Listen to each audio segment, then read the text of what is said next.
Well, good afternoon, everybody. Hope you're doing well today. I'm your host of the Cyber Showcase, Brett Rock, a business development and product specialist here at SBS Cybersecurity. Really appreciate you joining me as usual. I've also got with me today Justin Kurtner, our network security manager. He's going to help as we're moving through the topic we're covering today, and I'll give him a chance to introduce himself in just a moment. First of all, thanks again for joining. Today's topic is going to be taking your network security testing to a new level. Our goal, more than anything, is going to be to talk about some of the most common types of tests, how they work, but maybe more importantly, what you might be missing if those are the ones that you're just, the vulnerability assessments, penetration testing, kind of the standard stuff that we're all familiar with. What might be missing if we're just doing those things? We're also going to use this as an opportunity to introduce you to two brand new offerings from SBS that we're very excited about, and Justin's going to lay out for you in pretty good detail as well. Just a couple of housekeeping items before we do move forward. If you have any questions, go ahead and use the GoToMeeting box that has been provided. I'll be happy to work with Justin to answer those to the best of our ability at the end of today's webinar. And then there is, as always, a very brief survey at the end of today's session.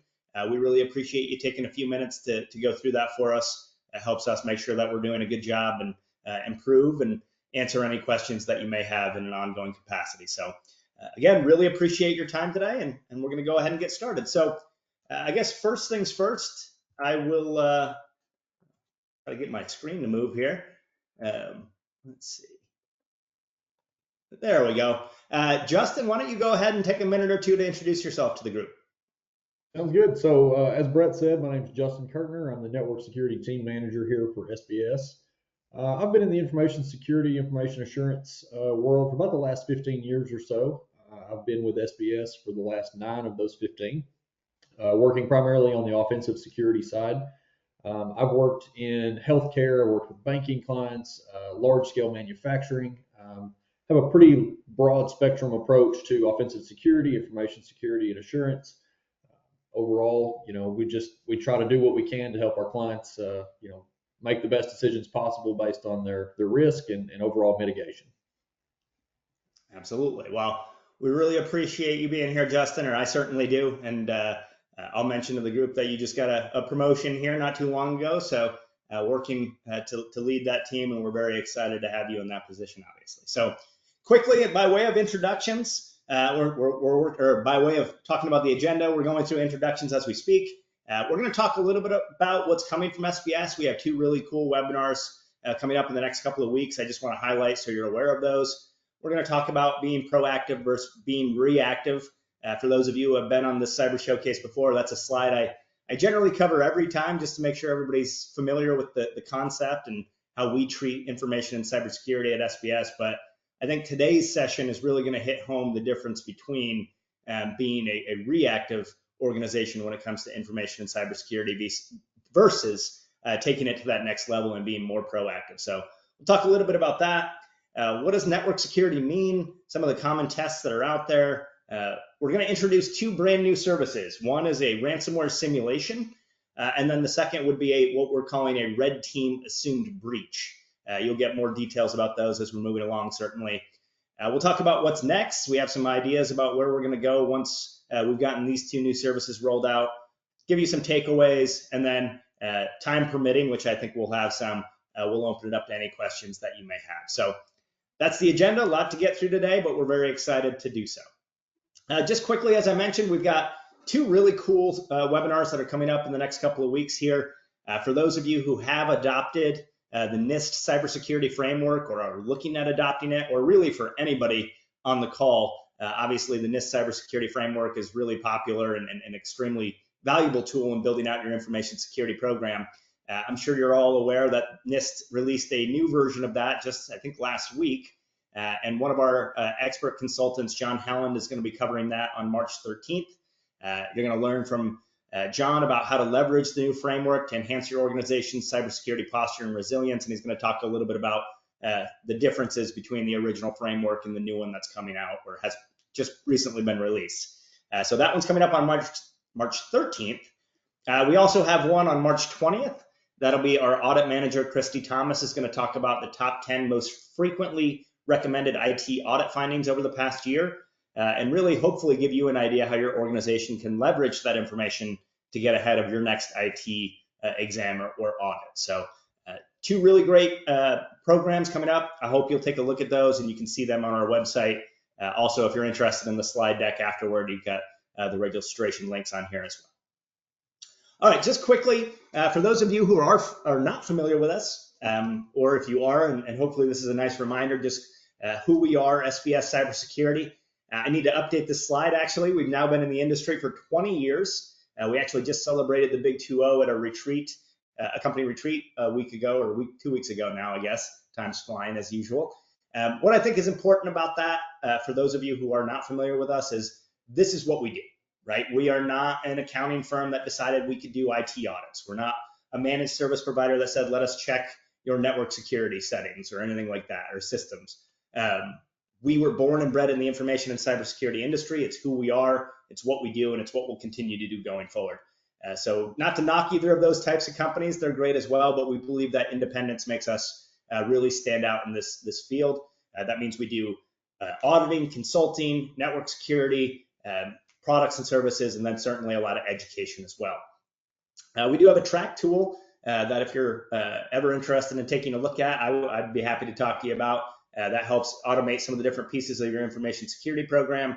We have more than 1,400 organizations using that in over 40 states. In fact, we have customers in 49 states right now, so if you know anybody in Idaho looking for work, feel free to let us know. We're endorsed across the country by a number of organizations and associations. One thing we're really proud of, and this is something that came up fairly recently, we are now ranked #1 for cybersecurity consulting in the industry by G2. For those of you who are not familiar with that, it's a pretty world-renowned review website for the types of services that we offer. We are at the very top of that list, and it's something we're extremely proud of. We have all kinds of educational opportunities, and then a team of really highly qualified experts like Justin that do all this great work for us. So lots of reasons why our customers trust us, and I think what we would tell you more than anything else is there's not a company that you're going to find in this space that's more trusted than SBS Cybersecurity.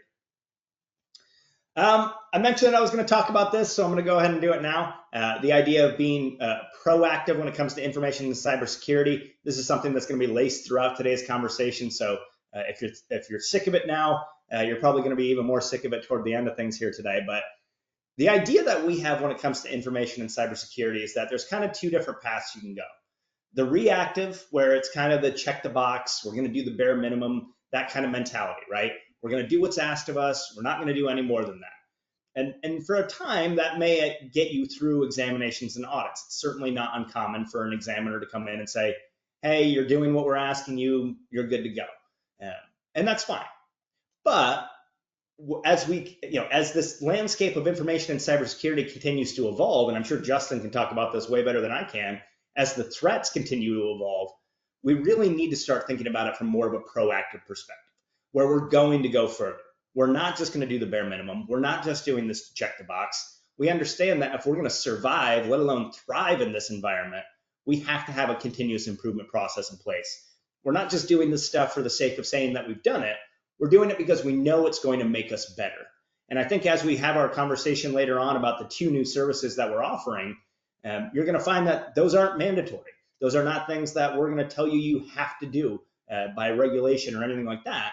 They're just really good security practices that really put you in a better position moving forward, being more proactive. So again, that's kind of the difference. It's a compliance-based mindset versus more of a risk-based mindset. So again, you may be sick of this slide if you've heard me talk about it already, but I'm unfortunately going to talk about it a few more times as we're moving along here today.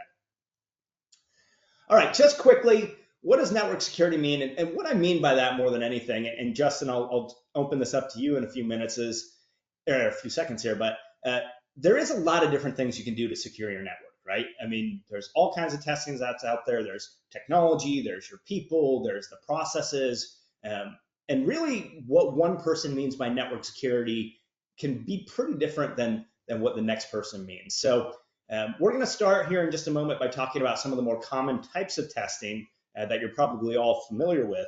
But Justin, I don't know if there's anything you want to add there. I know that as we're talking to people and we're trying to sell network security testing, what one person means by even saying, hey, I want to do a penetration test, they don't always know they can't always articulate exactly what they're trying to do there. So I'm sure your experience is pretty similar to that. It is. It's very similar. When we take the approach of discussing what our services are going to help do for our clients, it's typically we focus on the three things. It's people, processes, and their technology. So, people would be the social engineering aspect. Processes would be what does your mitigation strategies look like? What do your recovery plans look like? What are your current mitigation that you have in place, and what does that look like? And then the technology would be, does that actually work? We apply a test to that and see, do those things actually do what you think they're doing? Absolutely. So let's dive into some of those technology. I mean, we're going to certainly talk about some of those other pieces today. Our focus from a network security side of things on the testing is going to be more on the people and the technology, the IT audit being the piece that kind of focuses more on policy and procedure. We obviously certainly offer that as well. But just quickly, the ones that you know about are pretty common, right? Vulnerability assessments, penetration testing, and social engineering. They've been around for quite a while now. And we'll talk a little bit about where these fall on the spectrum of being reactive versus being more proactive. But let's break them down just each really quickly. Again, I'm not going to belabor the point too much, and I do want Justin's feedback more than me talking to you here. But just quickly, a vulnerability assessment, as you're all familiar with, I'm sure, it's a scan of your network. It can be internal, external, both. But we're really looking for vulnerabilities, right? We're trying to detect all the endpoints on our network. We want to get that visibility on the effectiveness of our patch management program. And it can also do things like uncover vulnerable password practices and do people have access levels that they shouldn't have. So again, kind of the more common one that we hear a lot about. But Justin, I'll open this up to you. What do you view as the real value of doing an external vulnerability assessment? Yeah, so externally, vulnerability assessments do a good job of giving you an exterior, perimeter view of what does your first line of defenses look like. What can we see? What do you have available on the internet that an attacker could potentially look for? So we go, we do scanning, and we do service identification and things like that to see what exactly does your outside perimeter look like, and kind of give you that information of, from an attacker's perspective, this is what we would do or see if we were looking to attack you as a hacker organization. So that's on the external side. I mean, I know it's a little less common probably, but the internal side, is it kind of just obviously the flip side of that? It's very similar, but it's a little bit different approach. So internally, when we're doing an internal vulnerability assessment, we typically request an elevated privilege account to run that vulnerability test with. And the reason we do that is because it gives them a very good view interiorly of what does each device on your network look like. And it gives you a much better idea, is your patching strategy adequate? Is it working the way you think it is? It gives them a good look of, here's everything on our network, and our areas of weakness are focused in these certain specific devices or certain servers. Gives them a really good broad spectrum view of, here's where our weaknesses essentially lie. So for the audience and for myself to some degree here as well, when is this a kind of, again, this is probably the most standard one, the most standard type of test that we offer. Not to say that's bad. I don't use standard pejoratively there, but when is this the most effective type of assessment? We're going to talk about some of the other ones that are out there, but when would this be a really good thing to do? Yeah, so specifically internally, whenever you guys are adding new systems or you're growing, your business, whatever industry it is, if you're expanding and you're adding new devices to your network, or you've set up, new potential access points or things like that, us coming in and doing a vulnerability, scan for you internally would give you a really good view of, is your patching working, like you think it is? Are there devices that are less secure than you realized on your network?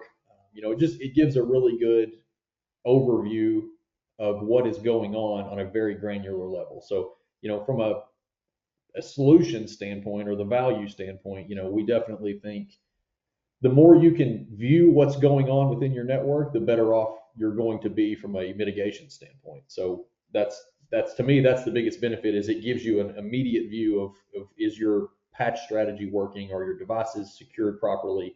It's a very quick overview of, we're in the green zone or we're moving towards the red zone, so to speak.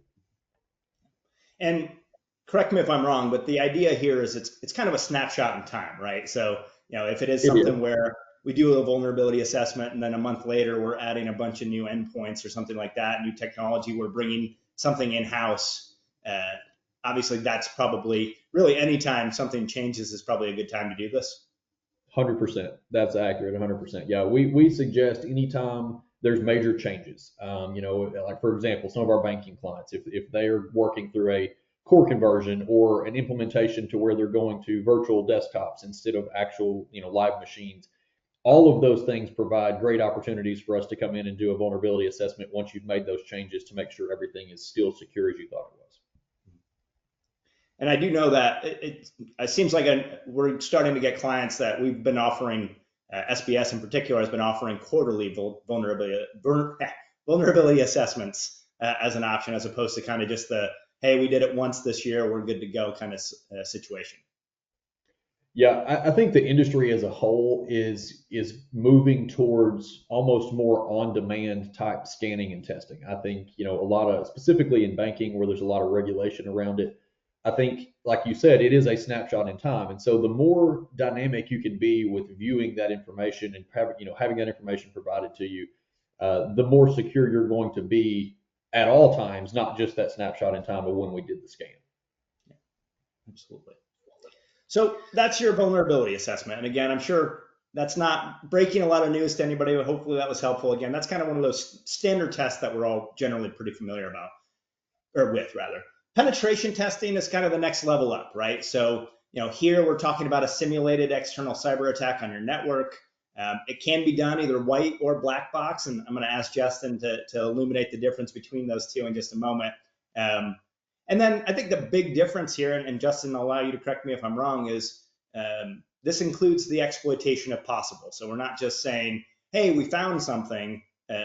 We're trying to see if there's anything how dangerous that could be going forward. So I guess maybe just talk real quick, Justin, about maybe what the biggest differences between a PT and a VA typically are.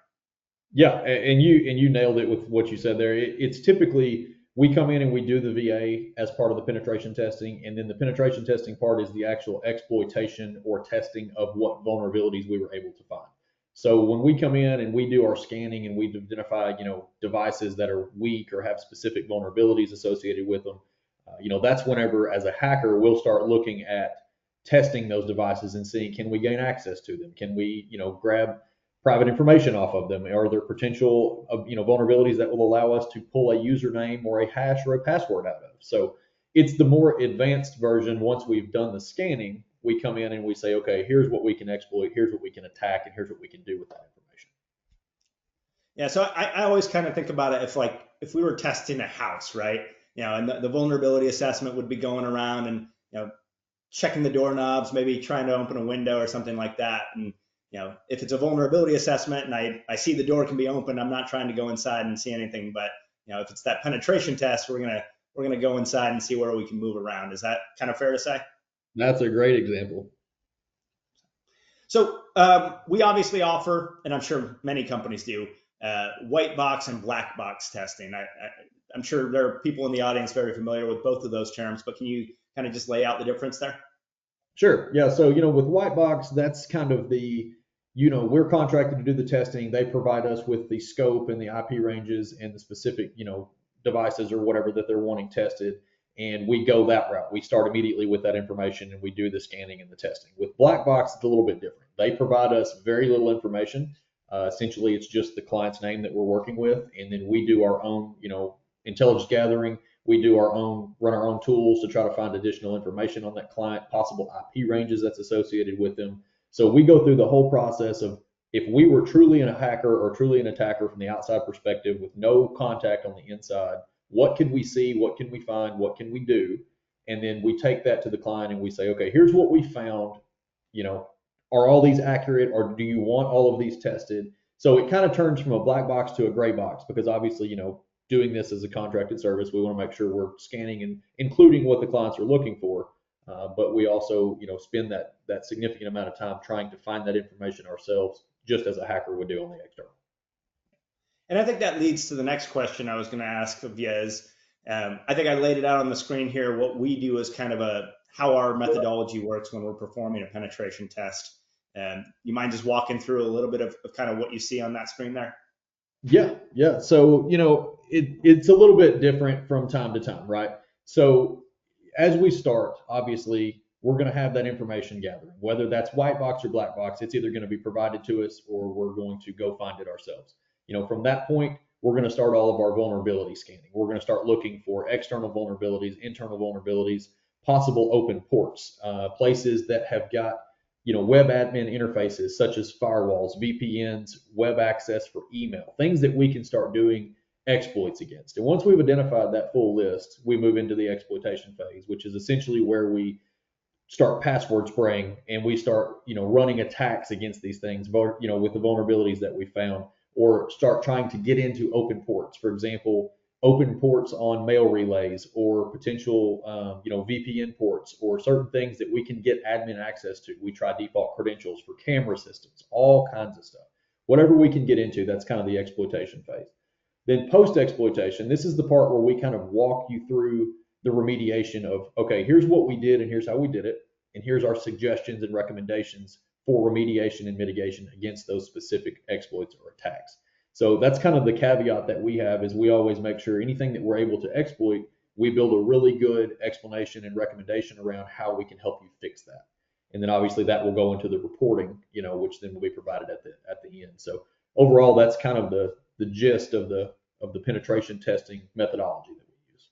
So if we're doing a black box test, what type of information gathering are we doing? How are we Sure. trying to gain some information here that we can use going forward? So sure. So obviously, just as a hacker would do, if I've decided I'm going to hack, I don't know, the bank, we'll use the bank as an example, then I would say, okay, what can I find out about the bank? And I'll start using, online sources and tools to find out, different domain names. What's their website look like? Are there vulnerabilities on their website? Are there login pages on their website? And from there, I'll start, scrubbing those for possible external IP addresses. There's open source tools that are, free to use to anyone, basically, that you can type in a DNS name and it will provide you with IP ranges that are associated with that DNS name, or essentially your web address.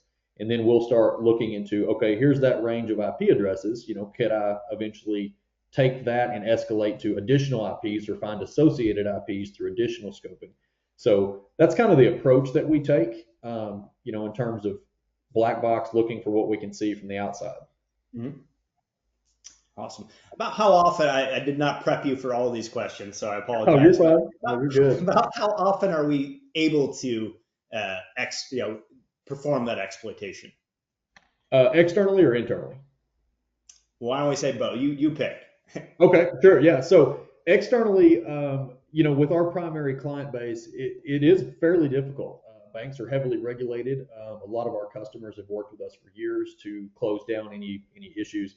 But I would say it's fairly common that we find, open ports or areas that shouldn't necessarily be available to the open public internet, that we help clients make sure they're getting locked down. A lot of times they're not even aware that they are actually exploitable or there's something out there that they can see. As far as exploitation goes, like I said, with our regulated clients, it gets pretty difficult because they have multiple layers, which is definitely what we recommend, of security. So, for example, intrusion prevention, intrusion detection, firewalls, next gen antivirus. There's a lot of different areas of layers that you can put into place.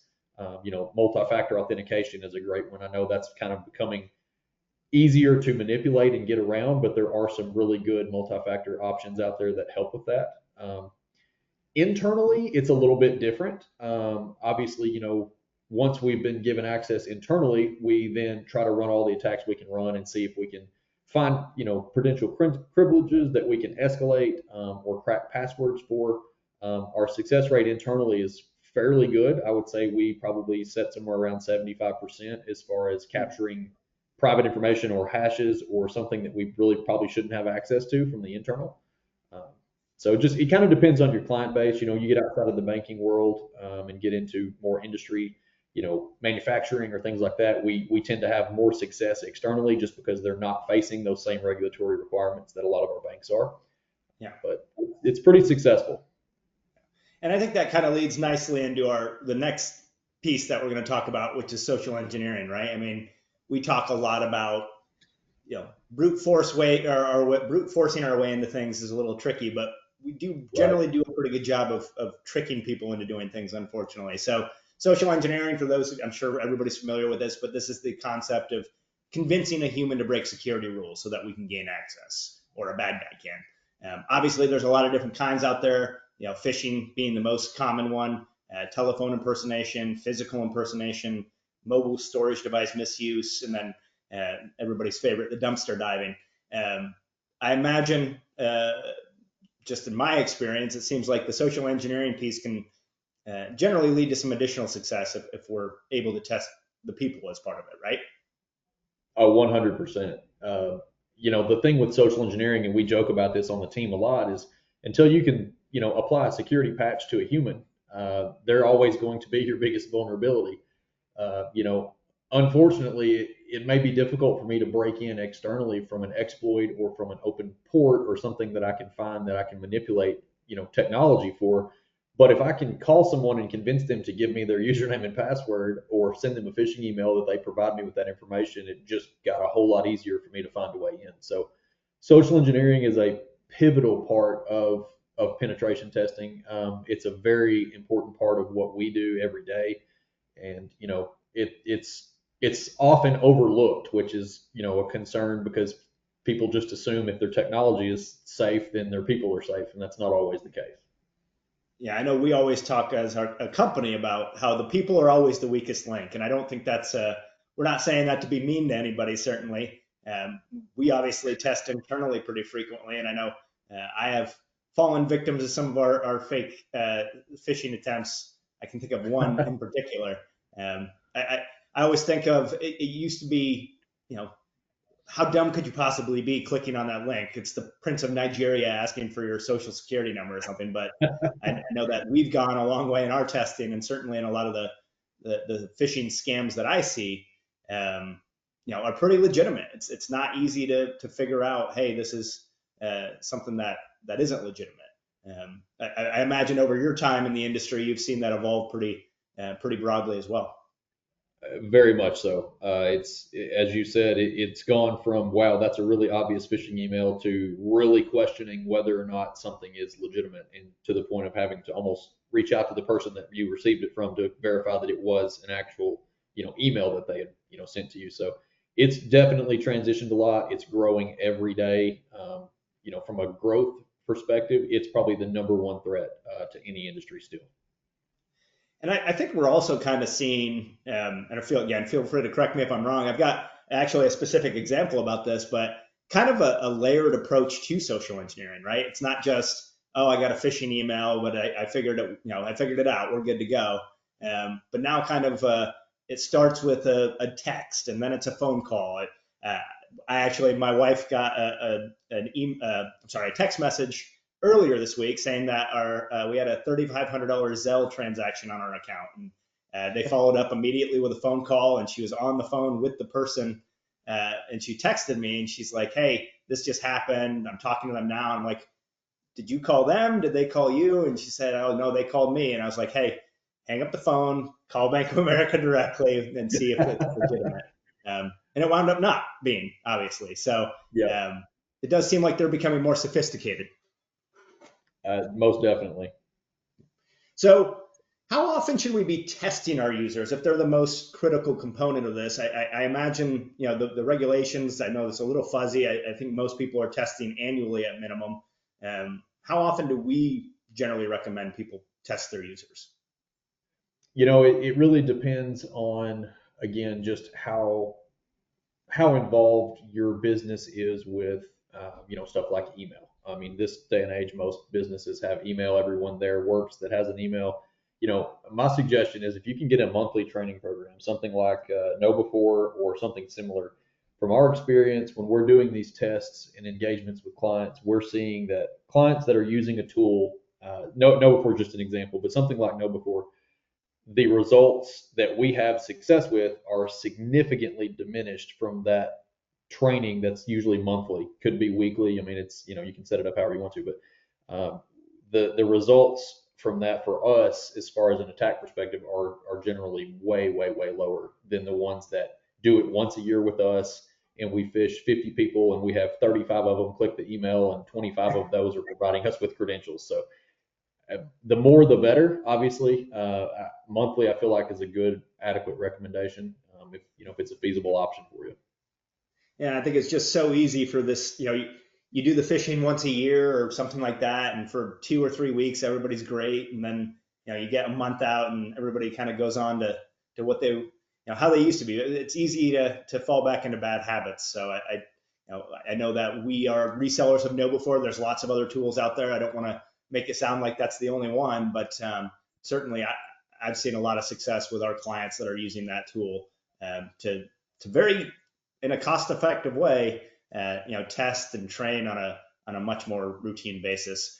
Um, any fun social engineering stories? These are always the most fun to talk about. I don't know, Justin, you have anything that stands out in terms of your time Oh, doing this wow. work? Yeah, we've got stories for days. But the one of the ones that always stands out to me is, we do physical impersonations as well as the phishing and the phone calls. And I was working with a very large client several years ago of ours, doing some physical impersonations. And I think I had 10 or 15 locations that I was going to hit and try to get in. And I think I was operating under the premise of a printer tech or something along those lines, phone technician. I don't remember exactly, but was trying to basically talk my way into, getting into their server room or getting to be able to plug in my laptop. And I had gone most of the day with little to no success, and I pulled up to the last location, and I just happened to notice there was an AT&T fiber truck that was boring fiber in the parking lot of that establishment. And so I went in, well, I sat in the parking lot for a second, and I thought, I'm going to try something I haven't done. And being the hackers that we are, I had a whole box full of fake IDs and shirts and work orders and everything. So I dug around till I found one that said AT&T on it.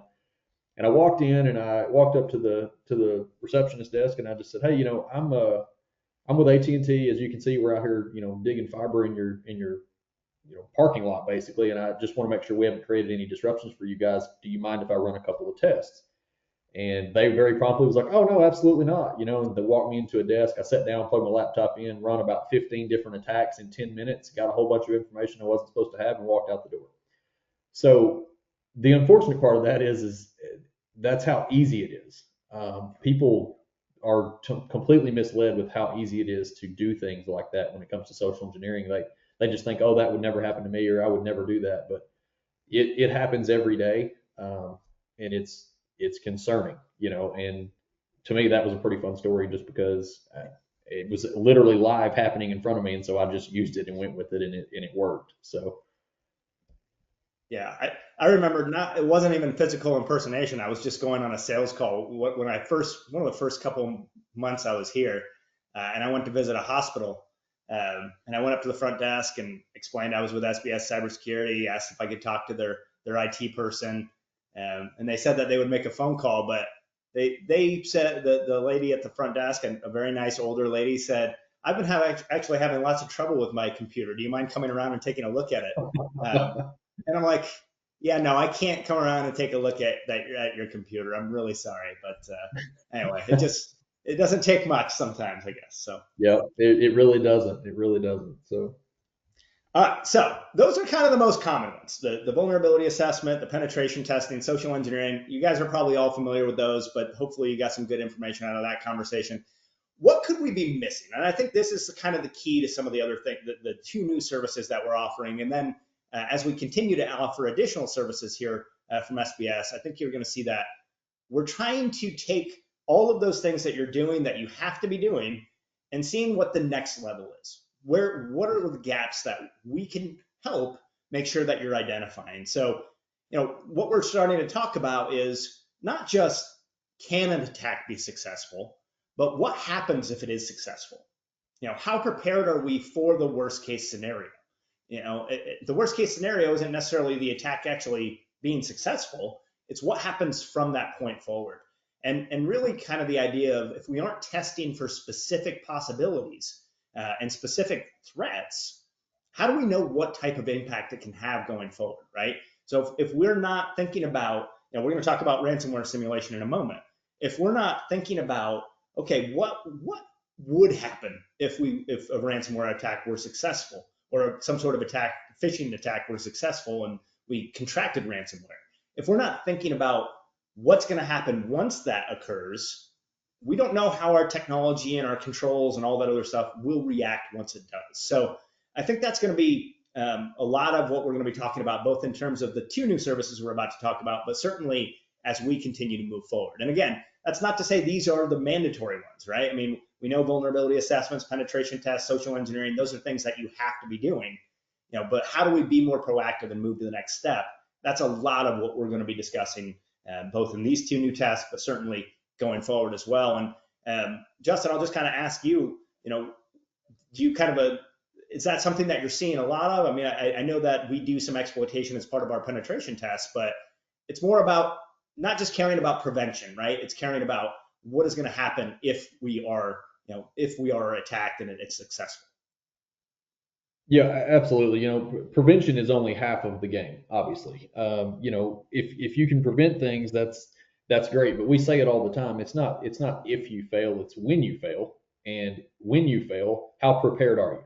Do you have what you need in order to come through a ransomware attack, or to be able to deal with someone who's gained access to your internal network?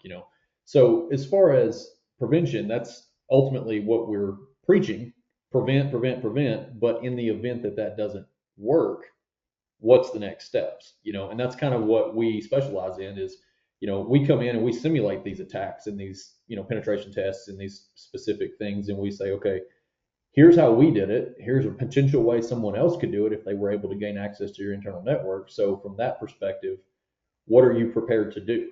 And we help build mitigation strategies and remediation around those specific things. And uh, you know, prevention is great, but it's not everything. So that's what we try to preach to our clients and try to help them, to determine. Absolutely. So I mentioned I was going to talk about this again. So again, I'll apologize, and I think you're going to see this slide even one more time. But are we being reactive or are we being proactive? Now, all of these things are important. I don't want to minimize that. I don't want to make it sound like you shouldn't be doing vulnerability assessments or anything like that.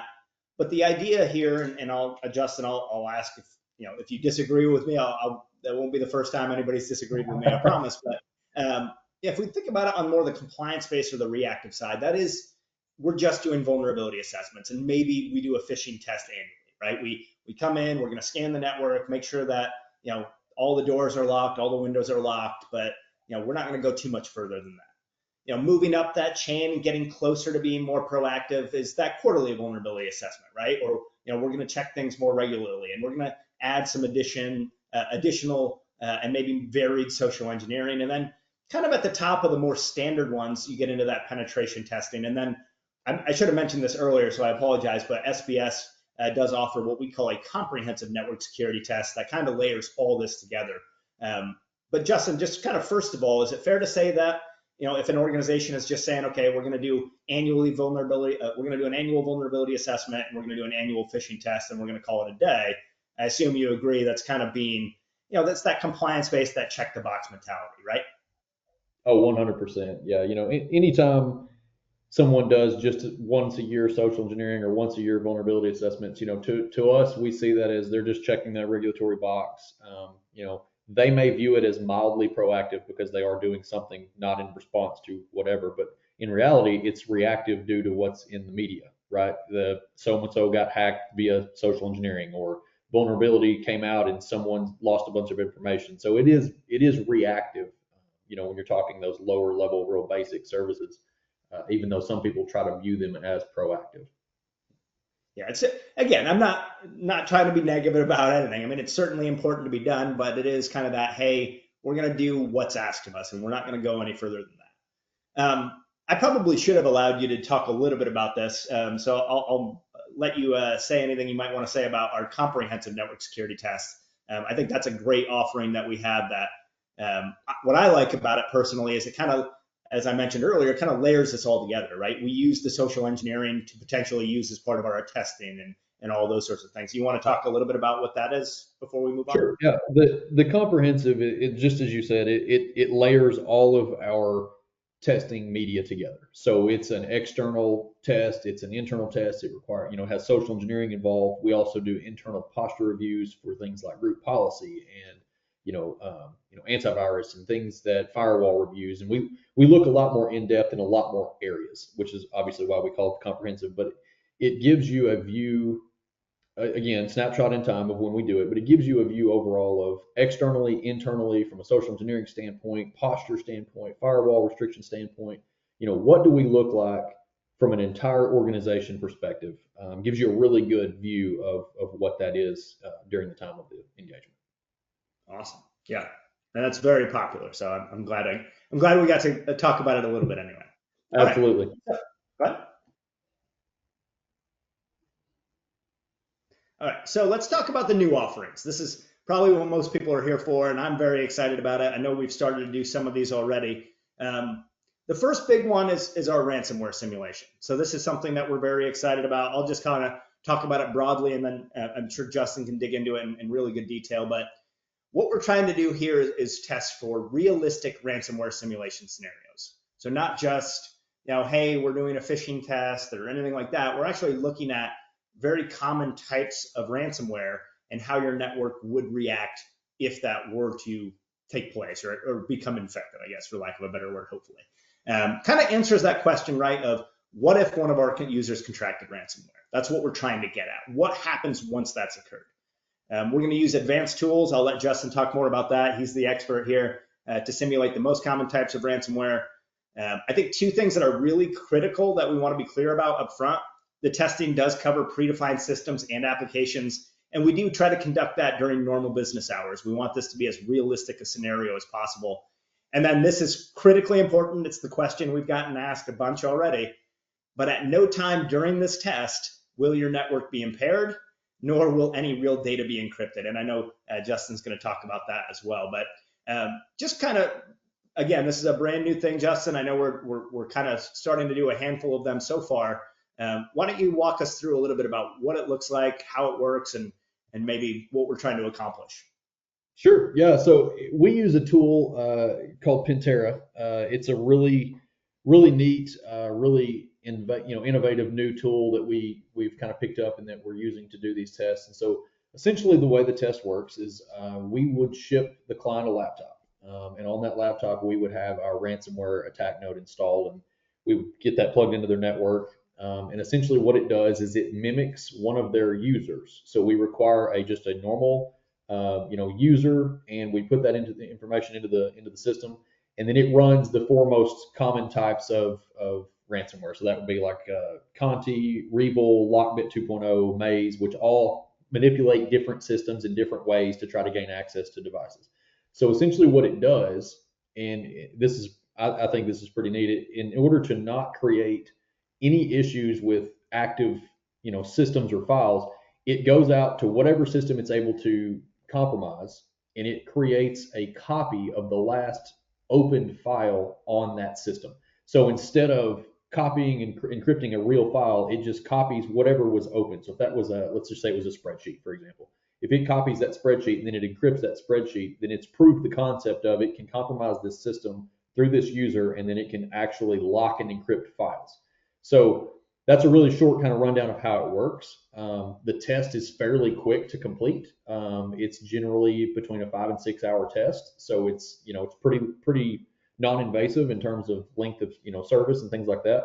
It provides a really cool attack map of exactly what it did and how it did it. So it gives a really good mitigation plan for recommendations on this is exactly what we did or how the tool worked and how it created this ransomware simulation, so that you can work on that. It also gives a really cool look to the IT staff or the MSP that's managing whatever this business may be, because it gives them ideas on, okay, our alerting is not finding these certain things that this was able to do, or our IDS or IPS or firewalls are not configured properly to be able to stop this kind of thing. Our antivirus isn't catching these things as they're happening, or let's just say you have a SIM solution or a very large department that's got multiple people viewing logs every day. Are they seeing the log activity that's creating these specific ransomware attacks? And if not, then again, that creates the opportunity for growth and mitigation. If it's not happening and they're not seeing it, then they need to be seeing it because this is a very realistic possibility. Yeah, I think this is very exciting. Again, it's what we talked about right at the front. We've talked about this as a company a lot, is taking, the testing that we're doing, which is really good, and just kind of taking it to that next level, right? What does happen if we are attacked successfully, and not just, we prevented it, so we're good to go. But okay, well, what happens if we can't prevent it? Because you're not always going to be able to do that. What happens at the conclusion of the test? What happens to like the backup or the copies that it's made and things like that? Yep. So it's like I said, the tool is really neat. It has a place. So after or once the test is complete, it uses a set of administrator credentials that would be provided by the client to go in and remove any essential data that it created or copied or encrypted. It just removes all traces of that so that there's no actual residue left on the client's network of any kind, and it does that very quickly. So again, it's very non-invasive. There's very little to it in terms of requirements on the client's end.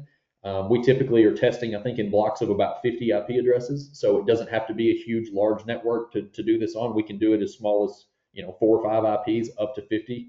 Our experience so far has been, in that block of 50, typically it's pretty successful. It typically finds a way in, and if it doesn't, then hey, that's even better, right? Now we've proved that your controls work and there's no mitigation required. So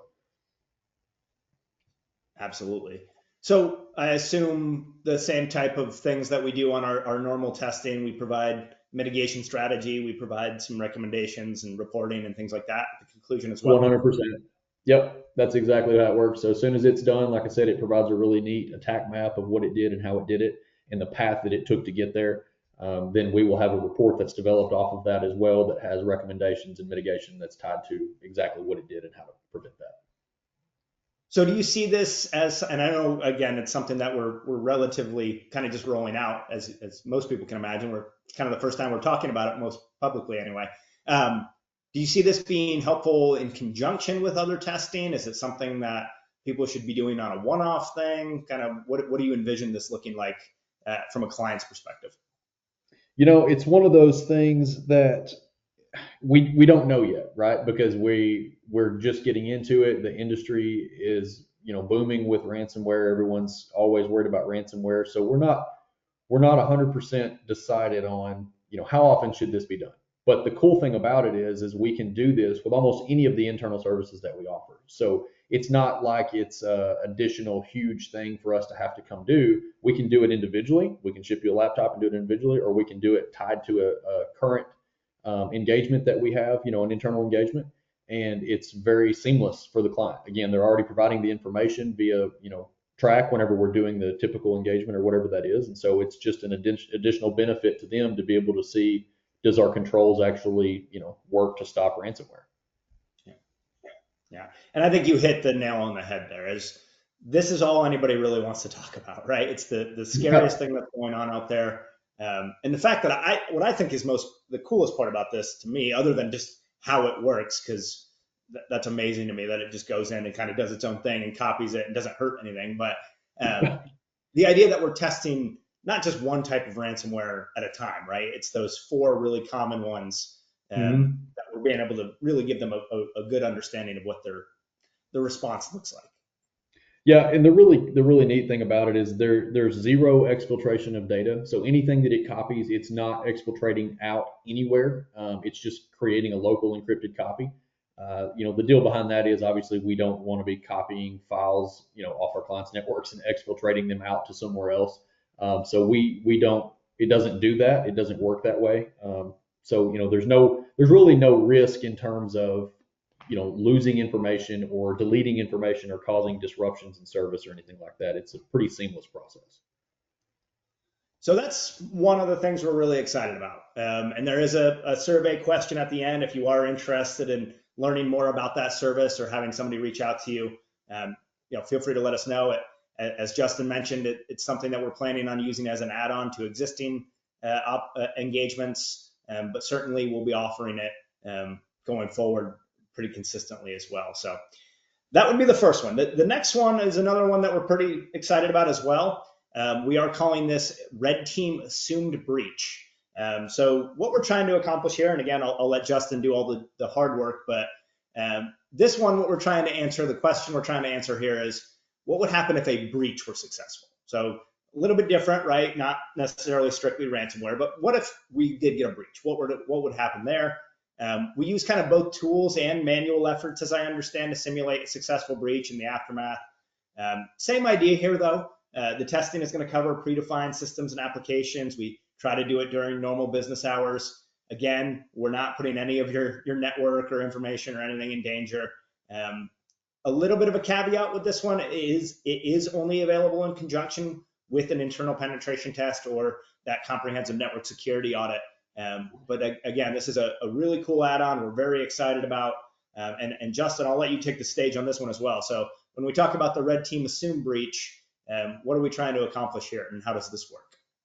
Yeah, so as you said, it is available in conjunction with the internal pen test or the comprehensive that includes the internal pen test as well. Reason for that is because this is really the assumed breach is the advanced, next layer to a penetration test. So this assumes that we've already gone past all of the things that we've talked about previously with the scanning and the testing and trying to capture hashes or usernames or credentials. This assumes we've already done all of those things and we have those credentials. So now we're doing a more pivotal type of test of how do we take the credentials that we've been given and escalate those privileges into administrator credentials, or what can we gain access to with these credentials in order to escalate via different types of attacks or lateral movement to potentially open shares that have client information or whatever your industry is information in there that shouldn't be provided publicly. It's a much more in-depth approach. It does take a kind of a two-part option. We have, we can manually do this type of testing. We also have like with Pentera, like I said, we have an automated way to do some of this as well. So that's usually a two-part approach. We do some of each during the testing just to see what we can get access to. The cool thing about assumed breach is it kind of moves all of the, I don't want to say headache of testing, but it kind of moves all of the initial, I guess, work of a pen test out of the way and lets us start at kind of the end of a normal pen test to say, okay, we've already done all these things. Here's what we've gained access to. What can we do with this access? And this is typically what a true attacker on your network would do, right? They would get in, they would spend months just learning and watching and doing very little to gain attention to themselves to see exactly what the user they've compromised has access to. And eventually they would gain access to this kind of information, and then they would start trying to pivot from there into other accounts or different areas of the network to see what they can do. So it's a more advanced testing. It's typically suggested more for our mature clients that have done pen tests multiple times and they're feeling pretty good about their mitigation and they want to kind of see what that next layer looks like. Yeah, I think you actually just stole my question there. I'll forgive you though, but like, I assume this would be a really good test for a mature network, right? So not one that, this is the first time they're doing a penetration test and we don't know what we're going to find, but if it's something where we've been working with a financial institution or some organization for a number of years and the pen tests are coming back clean, that's great. And again, that's the prevention aspect, right? But at some point we need to test what would happen if that prevention were to be unsuccessful. Is that fair? Oh, absolutely. Yeah. It kind of steps away from the preventative methods and more to the proactive methods of, okay, we've kind of tested for a few years now and we know we can prevent certain types of attacks or certain things, but if we can't prevent that, what does it look like? And that's kind of the point of that test. So I think these are a little similar, the two services we're talking about. What's the biggest difference between this and like the ransomware simulation? I assume it's probably just the ransomware aspect of it more than anything else. Is that fair? Yeah, so the ransomware assessment is more about your technical controls and more about your logging and your capabilities of your, say, IT department or your managed service provider that's looking at all your firewall logs and things like that. It's more of a test of technical controls. Can it stop this attack from happening? Because, really, ransomware is usually detected via technical control. It's not something that a user is going to say, oh, hey, I see somebody on my computer, I think I'm getting ransomware. They're not going to know until it's too late. So it kind of removes all of that. It's more just about your technical controls. The assumed breach is a little bit different in that it's not trying to encrypted file. We're just trying to see what can we gain access to that we shouldn't have access to, and how much stuff can we do on your network with the credentials that we were given, and what can we do with those credentials if we're able to escalate them into, say, a domain admin, and I can take over your entire network. So it's a little different approach. It does sound kind of similar, but it's really testing two different things. Yeah. But both trying to get to the point of, okay, something bad happened now. Exactly. Yes. And again, this is something that we're starting to offer in conjunction with some of the tests we're already doing. So if you've got an engagement coming up and you're interested in adding this, let us know. If it's something where you've got a quote from us or you're talking to us about something, a service, let us know about that as well. So keep that in mind. We are coming up on the hour mark here, so I want to go a little bit more quickly through some of the stuff.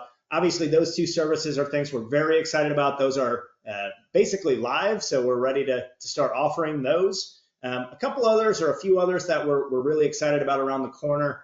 We are looking at some additional red team testing options. Kind of the biggie that we're starting, I feel like, to hear a lot about from some of the more mature organizations out there is that purple team testing. Justin, I don't know if you real quickly just want to lay out what that looks like. Yeah, absolutely. So, we're more of a red team, pen testing, offensive security.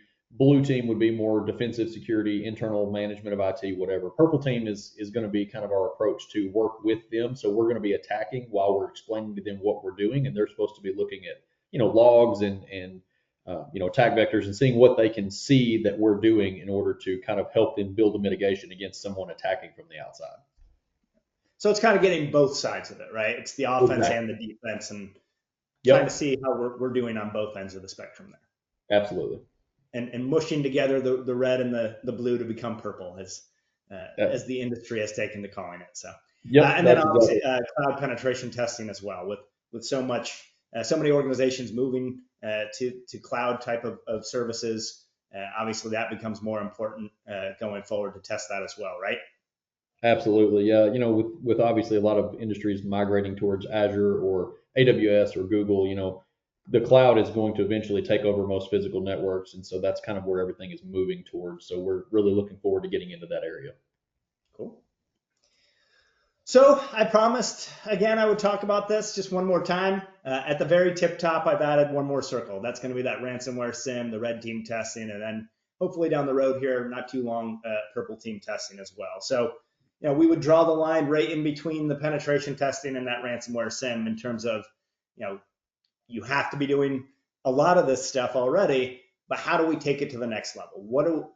If we are going to be more proactive, if we're going to be more risk based in our mentality, what can we do to really better understand our network and our security going forward? And that's where some of these additional tests start to come in. So we're very excited to be offering those, and certainly if you're ever interested, let us know. Just some takeaways before I see if we had any questions come in. Network security is obviously a very broad topic, varies from one company or individual to the next in terms of what they're talking about. We offer a wide variety of solutions that can be assistive in making sure you understand your level of security on your network. We've talked about the common types a lot, and they're extremely valuable, but they don't always tell the full story. And that's, again, what we're really trying to pivot toward with the services we're offering. Where are the gaps in that story? What are we not getting in the traditional types of tests that we're running? Some of that stuff we're going to start filling in the gaps as well. Being proactive means considering some of those other types of attacks. We obviously offer those two new services. And then finally, we do have additional services on the way. So, Justin, I'm going to see if there's any questions that came in. I know we're right at the top of the hour, so if anybody has to jump off, I completely understand. But I'll give you a last word here. Anything you want to add? No, I think we've covered pretty much everything today that we had intended on covering. And, obviously proactive is what everybody should be striving for. The reactive is only preventative, as we know, doesn't always work. So. Well, thank you so much for being a part of this. I'm going to see if I can get to my questions, see if anybody had any that came in. It doesn't look like we have any yet, so we must have done a pretty good job. If anybody has any questions, feel free to ask. I've got our contact information here on the screen. Again, really appreciate it. If you take that survey, that'll be really helpful for us going forward as well. I know Justin and I would appreciate any information or any feedback that you've got. But with that said, really appreciate everybody's time today. Hopefully this was helpful and informative, and we look forward to seeing you again on the next one of these. So Justin, thank you. Thanks everybody for joining, and I hope everybody has a great rest of the day. Absolutely. Thank you.